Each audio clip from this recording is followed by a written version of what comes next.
UGC के इस नए बिल के द्वारा freedom of speech, freedom of living, इस डेमोक्रेसी, लिबर्टी जैसे शब्दों को जो हमारे देश के संविधान में हमको दिए गए हैं उन सबको अपोज करती हुई नजर आ रही है। आज अगर आप सिर्फ गूगल पे जाके यूजीसी टाइप भी करोगे तो आपको सिर्फ और सिर्फ आंदोलन नजर आएंगे। इमेजिन आप एक स्टूडेंट एक यूनिवर्सिटी डीन ऑफिस के बाहर खड़े, आपके ऊपर कुछ चार्जेस लगे हैं, आपकी कंप्लेन हुई है और आप उस कंप्लेन के अगेंस्ट जो भी बोलना चाहते हो आपके पास उसको बोलने के कोई राइट्स नहीं रह जाए। आप अपने आप को नॉन गिल्टी प्रूफ कर सकते हो, आपके पास सबूत भी है, बट आप उस दरवाजे के अंदर जाकर अपने वो सबूत पेश नहीं कर सकते क्योंकि उस डीन के ऑफिस की टेबल के ऊपर लिखा हुआ है यूजीसी का 2026 का नया बिल, जिस बिल में उसने साफ साफ ये बोला है कि अगर आपने इस सिचुएशन में जल्द से जल्द डिसीजन नहीं लिया, आपने ये जो गिल्टी पर्सन हमारी नजर में कंप्लेन के बाद ही प्रूव हो चुका है गिल्टी, उसे अगर आपने अभी यहाँ पर पनिश नहीं किया तो आपके यूनिवर्सिटी के फंड्स को नलिफाई कर दिया जाएगा, कैंसिल कर दिया जाएगा। आपको कोई सबूत देखने की जरूरत नहीं है, आपको बस कंप्लेन के तुरंत बाद उस बच्चे को पनिश कर देना है। या आप इमेजिन करिए कि आप एक टीचर है और एक टीचर है और क्लासरूम के अंदर पढ़ा रहे हैं और पढ़ाते पढ़ाते ऑब्वियसली आप एक वीक स्टूडेंट को देखते हैं और उस स्टूडेंट को डांटना चाहते हैं, आप बताना चाहते हैं कि इस काम को ऐसे नहीं ऐसे किया जाना चाहिए, आप उसे एडवाइस देना चाहते हैं, उसे सजेशन देना चाहते हैं, बट आप उसे वो सजेशन नहीं दे सकते। क्यों? क्योंकि आपके मन में एक डर है कि अगर मैंने उस बच्चे को कोई भी सजेशन दिया, उस वक्त मेरी भाषा का उपयोग डांटते समय एक स्टूडेंट के लिए कुछ ऐसा हुआ जो शायद उस बच्चे को डिस्क्रिमिनेशन के तौर पर कंसिडर करा जाने लगा, उस बच्चे को आपके अगेंस्ट लगा कि यार ये जो टीचर है, क्योंकि ये एक यूआर कैटेगरी को, अनरिजर्व कैटेगरी को बिलोंग करते हैं और क्योंकि मैं एक रिजर्व कैटेगरी को फॉर सपोजिशन बिलोंग करता हूं तो ये मुझे खास तौर पर पिन पॉइंट कर रहे हैं, तो आपका टीचिंग करियर उसी वक्त समाप्त हो सकता है और आपके पास में कोई भी चांसेस नहीं है, कोई भी प्लेटफॉर्म नहीं है, कोई भी पोडियम नहीं है अपने आप को इनोसेंट प्रूव करने का, कोई सुनने के लिए रेडी नहीं। आज का बच्चा, आज का टीचर इस हायर एजुकेशन वर्ल्ड के अंदर यूजीसी से या हमारे देश की सरकार से क्या डिमांड करता है?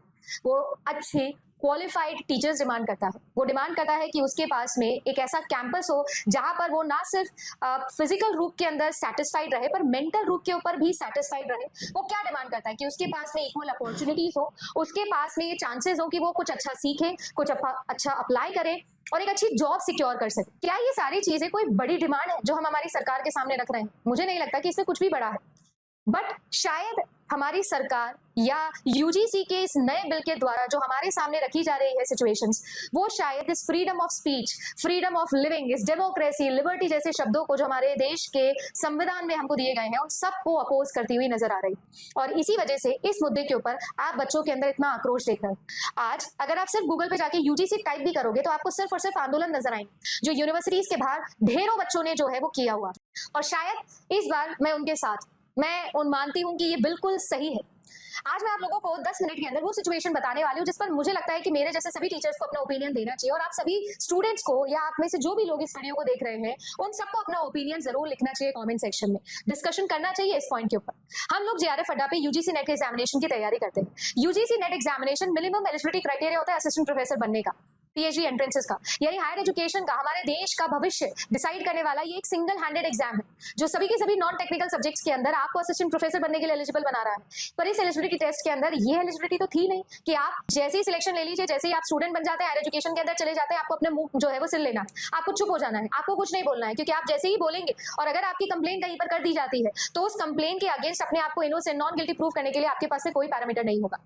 ऐसा नहीं कि ये कुछ नई चीज है, ये चीज हमेशा से बहुत ही ज्यादा सिद्धांतवादी रही है कि अगर कोई बच्चे को डिस्क्रिमिनेशन फेस करने होता है, अगर किसी एक एम्प्लॉय को डिस्क्रिमिनेशन फेस करने मिलता है तो वो जो है वो डेफिनेटली कंप्लेन करे, वो इस डिस्क्रिमिनेशन के अगेंस्ट खड़ा हुआ। और मैं भी उसके साथ हूँ, मेरा नाम अदिति शर्मा है, मैं भी एक अनरिजर्व कैटेगरी को बिलोंग करती हूँ, 3 सरकारी नौकरी करके आ चुकी हूँ, उस सरकारी सिस्टम में रहकर आ चुकी हूँ जहां पर ज्यादातर लोग आपके आसपास आपको रिजर्व कैटेगरी के मिलते हैं, क्योंकि ऑब्वियस ही बात है कि बहुत सारे चांसेस वहां पर उनके पास में होते हैं और उन सब मुद्दे पे हम बात नहीं कर रहे क्योंकि वो ठीक है, बिल्कुल सही बात है, कोई इसमें दिक्कत नहीं है मुझे, है ना। मैं लगभग 6 साल से पढ़ा रही हूँ, लगभग 3 साल से खुद अपना प्लेटफॉर्म जेआरएफ अड्डा रन कर रही हूँ और मैं सब चीजों से बिल्कुल वाकिफ हूँ और बिल्कुल मैं मानती हूँ कि एक बिल्कुल सही चीज है कि डिस्क्रिमिनेशन के अगेंस्ट हमें खड़ा होना चाहिए। पर ये किस तरीके की इक्वालिटी है कि अगर कोई मान लीजिए डिस्क्रिमिनेशन का फॉल्स चार्ज भी लगाता है तो आज मेरे पास में अपने आप को इनोसेंट प्रूव करने का कोई भी गुंजाइश नहीं रह जाती।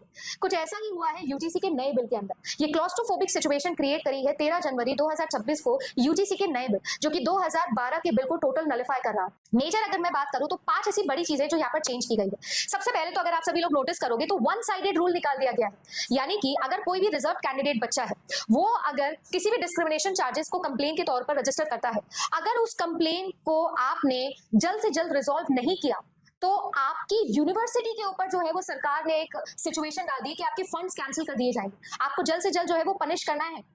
यानी कि मुद्दे को समझे बिना, आपके डिस्क्रिमिनेशन चार्जेस की डिस्कशन किए बिना, किसी एक व्यक्ति को अपना इनोसेंस प्रूव करने का चांस दिए बिना उसे पनिशमेंट जो है वो सुना दी जाएगी। यानी आपकी नजर के अंदर अगर कंप्लेन हुई है तो वो मुजरिम है। यानी हमारे पास में जो हमारे देश का संविधान कहता है, हमारा सुप्रीम कोर्ट लॉ ये कहता है कि हम किसी भी एक इनोसेंट को चांस देते हैं अपना इनोसेंस प्रूव करने का, वो चांस अब हमारे पास नहीं। किसी भी एक रिजर्व कैंडिडेट के बच्चे ने जैसे ही डिस्क्रिमिनेशन के चार्जेस लगाए, कोई भी अनरिजर्व कैंडिडेट जो है अब पनिशमेंट के लिए एलिजिबल हो जाता है। अगर आप देखो तो 2012 के अंदर भी ये रूल था, जो कि बिल्कुल सही है और बिल्कुल होना भी है सच्ची। बट मान लीजिए 100 में से अगर एक ऐसी कंप्लेन आती है जो कि फॉल्स थी, जो कि रियल नहीं थी, आप उसके लिए आवाज उठा सकते थे, आपके पास एक सुरक्षा कवच था। बट अब ये सुरक्षा कवच हटा दिया गया है। न्यू रूल को इतना मॉडिफाई करके यहाँ पर पेश किया गया है कि अब कोई भी बच्चा जो है अपने आप को इनोसेंट प्रूव कर ही नहीं सकता है, डायरेक्टली उसको पनिशमेंट दिया जाएगा। दूसरी चीज, फंड्स अगर कैंसिल कर दिए जाएंगे तो सोचिए कि आप उस डीन की सिचुएशन देखो जिसकी टेबल के ऊपर वो बिल रखा है और बाहर एक इनोसेंट बच्चा अपने प्रूफ के साथ खड़ा है कि मैंने डिस्क्रिमिनेशन नहीं किया है, मैंने ऐसे कोई लाइन्स नहीं बोली है। बट वो डीन वहां पर एक्शन रहेगा, पनिश करेगा। क्यों? क्योंकि उसको अपनी यूनिवर्सिटी का बजट बचाना है, उसे उसके फंड्स जो है वो नलिफाई नहीं करने हैं। अगर आप सोचो तो ये सिचुएशन की गंभीरता और गहराई बहुत ज्यादा है। आपका क्या मानना है आप कमेंट सेक्शन में जरूर लिखना। मैं अपना ओपिनियन आपसे शेयर कर रही हूँ, भले रिजर्व हो नॉन रिजर्व हो। मैं यहाँ पर इक्वलिटी की बात करना चाहती हूँ। ये कैसी इक्वलिटी हुई जिसके अंदर एक प्रोपोर्शन इतना ज्यादा हावी कर दिया है कि दूसरे प्रोपोर्शन को अपनी बात रखने की भी जगह नहीं दी जा रही। अच्छा, इसके अलावा आप सोच के देखिएगा, इन्होंने बोला कि एक इक्विटी करके स्क्वाड बनाई जाएगी। वो इक्विटी स्क्वाड क्या करेगी? वो कॉलेज के अंदर, यूनिवर्सिटी कैंपस के अंदर धीरे धीरे घूमेगी, सर्वेलेंस करेगी, मॉनिटरिंग करेंगी 24/7। हर एक बच्चे को देखा जाएगा कि वो बच्चा क्या करता है, कैसे करता है, ये होता है वो होता है। और किसी भी बच्चे को अगर डिस्क्रिमिनेशन लगता है, इनसिक्योरिटी लगती है, तो वो उनके पास जाके कंप्लेन कर सकता है, हेल्पलाइन नंबर उसको दिए जाएंगे। ये सारी बातें बिल्कुल अच्छी है। हम लोग जहां पर हमारे देश के हायर एजुकेशन सिस्टम को अच्छा बनाना चाहते हैं, हम ये चाहते हैं कि ये चीजें जो है, ये सर्विलेंस जो है वो अंडर एम्प्लॉयमेंट और अनएम्प्लॉयमेंट जैसे प्रॉब्लम्स को रिजॉल्व करे। वहां पर आप इमेजिन करो कि हमारे लिए 24 घंटे की एक मॉनिटरिंग आ गई। ये तो बिल्कुल ऐसी चीज हो गई कि हम एक खुले केज के अंदर यूनिवर्सिटी में जा रहे हैं। कोई एक बच्चा क्लासरूम में या कैंपस में नहीं, बल्कि वो तो एक सरकारी केज में फंस जाएगा। 24 घंटे उसके सर्विलेंस चल रहा होगा। ऐसा बच्चों का आक्रोश है और इस आक्रोश में मुझे नहीं लगता है कि वो कुछ गलत बोल रहे हैं। आपका क्या मानना है, आप बताइएगा। जहां तक फंड्स की बात है, उसके साथ साथ यहाँ पर आपको नहीं लगता है कि इस सरकार के मुहिम से कास्ट पोलराइजेशन और ज्यादा बढ़ जाएगा? जहां पर हम डाइवर्स इंडिया को सेलिब्रेट करते हैं, हम मानते हैं कि हमारे देश के अंदर हर एक कास्ट, क्रीड, कलर, कल्चर सभी को सेलिब्रेट किया जाना चाहिए। यहाँ पर पोलराइजेशन ऑफ कास्ट और ज्यादा हो जाएगा, है ना। General category, non general category के बीच में इतना ज्यादा और गैप क्रिएट हो जाएगा। इन चीजों को, हायर एजुकेशन को या एजुकेशन को इन जनरल, या इन सब चीजों को पॉलिटिक्स से दूर रखा जाए तो आपको नहीं लगता है कि बेहतर होगा? वोटिंग बैंक्स बनाने के लिए इस तरीके से आप जो है वो बिल पे बिल निकाल रहे हो, और वो भी यूजीसी जैसे जगह पर, जहां पर हमारे देश के अंदर 55% से ज्यादा बच्चा आज के टाइम पर हायर एजुकेशन के अंदर जाता है। और अंडर एम्प्लॉयमेंट, अनएम्प्लॉयमेंट, पॉवर्टी, इन सब से लड़ने की बजाय हम ऐसे रूल्स बना रहे हैं जिनको अगर देखा जाए सही से स्टेट भी नहीं किया गया है इस बिल के अंदर। एडमिनिस्ट्रेटिव लेवल पर भी ये बहुत बड़ा बर्डन है, क्योंकि अगर 24 घंटे सर्वेलेंस चाहिए, कमिटीज बनानी पड़ेगी, हेल्पलाइन बनाना पड़ेगा, और ये सारी चीजों के लिए ऑब्वियसली एडमिनिस्ट्रेटिव बर्डन बहुत ज्यादा बढ़ जाएगा किसी भी एक यूनिवर्सिटी के ऊपर। और फिर बर्डन के साथ साथ आप इमेजिन करो कितनी बड़ी रिस्पॉन्सिबिलिटी है कि जैसे ही कंप्लेन आई पनिश कर दो। मतलब सामने वाला इनोसेंट भी है तो भी कुछ नहीं कर सकते हो आप। मतलब इस सिचुएशन के अंदर कितना एडमिनिस्ट्रेटिव बर्डन बढ़ने वाला है। अगर ये नहीं किया तो आपको सरकार फंड नहीं देगी, ऐसा बोल दिया गया है। यानी इन शॉर्ट अगर आप सभी लोग नोटिस करो तो हमारे पास में कुछ ऐसे चीजें, ऐसे पहलू निकल के आए जिनकी वजह से मुझे लगता है कि स्टूडेंट का, या ये जो पब्लिक प्रोटेस्ट इस वक्त हो रहा है ना, जो अनफेयर बोल रहे हैं सिचुएशन को, वो कहीं काफी हद तक सही है ना। मैं ये नहीं बोलती हूँ कि इधर ज्यादा झुकाव होना चाहिए, उधर ज्यादा झुकाव होना चाहिए। झुकाव दोनों ही बराबर पलड़े पे होना चाहिए। दोनों ही सिचुएशन के अंदर अगर आप देखोगे तो हमें मिल के उन चीजों पे लड़ाई करनी चाहिए, बात करनी चाहिए जहां पर हम लोग रिसर्च डिपार्टमेंट के अंदर कुछ अच्छा कर सके।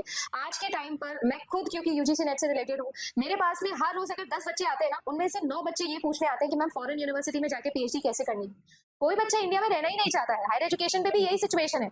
बैचलर्स के बाद में, या इवन बैचलर्स के लिए भी बच्चा सोचता है कि यार मैं कैसे फॉरेन यूनिवर्सिटी जा सकता हूँ। ये ब्रेन ड्रेन हम बढ़ाते ही तो जा रहे हैं इस तरीके के नॉर्म्स बना बना के। कोई एक बच्चा जो अच्छी तरीके से शिक्षा लेना चाहेगा, जॉब करना चाहता है, आगे ग्रो करना चाहता है, अपने देश के नाम को आगे लेकर जाना चाहता है, उसके लिए अगर ऐसी क्लॉस्ट्रोफोबिक सिचुएशन बन जाएगी जहां पर वो अपने आप को अनफेयर वाली सिचुएशन में डाल देगा या अपने आप को बोलेगा कि मुझे जो है वो सिक्योर महसूस नहीं हो रहा है, चाहे वो किसी भी क्रीड का हो, किसी भी कास्ट का हो, किसी भी कल्चर का बच्चा हो, हमारे लिए शायद एज अ एजुकेशन सिस्टम ये एक बहुत बड़ा फेलियर नहीं है ना, जहां पर हमारी नेशनल एजुकेशन पॉलिसी कहती है कि हमें वोकेशनल एजुकेशन पर काम करना चाहिए, जॉब ओरिएंटेशन पर, रिसर्च एंड डेवलपमेंट पे काम करना चाहिए, वहां पर शायद हमारे लिए सरकारी बिल्स जो है वो कुछ अपोज नहीं कर रहे हैं। आपका क्या मानना है बताइएगा सर। मेरा मेन एम्फेसाइज ये वीडियो बनाने का सिर्फ ये नहीं था कि मैं आप सभी लोगों को जो है वो सिर्फ वीडियो में प्रॉब्लम्स क्या है वो बताऊं, बट मैं आपको ये भी बताना चाहती हूँ कि यहाँ पर सॉल्यूशंस क्या होने चाहिए। देखो मेरे हिसाब से सबसे इंपॉर्टेंट चीज जो मैंने आपको बोली कि अगर हम लोग देखें तो काफी ज्यादा क्राइसिस यहाँ पर आ जाता है और इन्हीं क्राइसिस को सरेंडर करने के लिए हम सभी लोगों को जो है वो कॉन्स्टिट्यूशन सोल्यूशंस पर जाना चाहिए। दूसरी चीज हमें जो है वो हमारी न्यूट्रलिटी के ऊपर काम करना चाहिए, न्यूट्रल रहना चाहिए सिचुएशन के अंदर। बिल्कुल डिस्क्रिमिनेशन के चार्जेस आते हैं तो बिल्कुल, बट पहले चरण में, पहले लेवल के ऊपर हमें जिसके ऊपर ये चार्जेस लगे उसे भी एक अपॉर्चुनिटी देनी चाहिए कि वो अपने आप को नॉन गिल्टी प्रूव कर सके, इनोसेंट प्रूव कर सके। और सबसे इंपॉर्टेंट चीज तो ये जो भी एडमिनिस्ट्रेटिव ये रिपोर्टिंग स्क्वाड जो आप बना रहे हो बिल्कुल सही बात है, 100% आप बनाइए, बट उसका काम आपको 24 घंटे सर्विलेंस के अंदर रखना, मॉनिटर करने से अच्छा ये नहीं होना चाहिए कि अगर ऐसा कोई मुद्दा आता है तो उसकी जो है ग्राउंड लेवल पर, ग्रास रूट लेवल पर जाकर एक डिस्कशन करे, जांच पड़ताल करे, इन्वेस्टिगेट करे और फिर कोई डिसीजन पर हम जाए।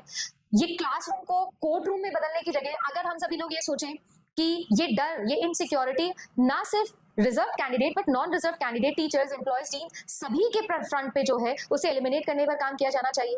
मुझे तो लगता है कि ये सारी चीजें बहुत ज्यादा जरूरी है और इन सब मुद्दों को छोड़ के मैं तो ये मानती हूँ कि जॉब्स पे, वैकेंसी पे, असिस्टेंट प्रोफेसर की वैकेंसियां नहीं है, आपको इन पे काम करना चाहिए। बच्चा जो ब्रेन ड्रेन हो रहा है, जो पढ़ना ही नहीं चाहता है इंडिया के अंदर, आपको उनके लिए बेटर कैंपस प्लेसमेंट्स, उनके लिए बेटर कैंपस इंक्यूबेशन सेंटर्स के ऊपर काम करना चाहिए। मुझे तो लगता है कि ये सारी मुद्दे जो है वो उठने चाहिए, इन पे चर्चा होनी चाहिए। और अगर आपको भी ऐसा लगता है कि इसके लिए ये सोल्यूशन मैम बेटर है, कमेंट सेक्शन में जरूर बताइएगा। ना सिर्फ स्टूडेंट्स बल्कि सभी के साथ शेयर करिएगा जो हायर एजुकेशन में बिलोंग करते हैं, एजुकेशन सिस्टम के ऊपर चर्चा करना चाहते हैं। प्लीज इस वीडियो को शेयर करिएगा। मैं जरूर जानना चाहूंगी कि आपका क्या मत है, आप क्या कहना चाहते हैं।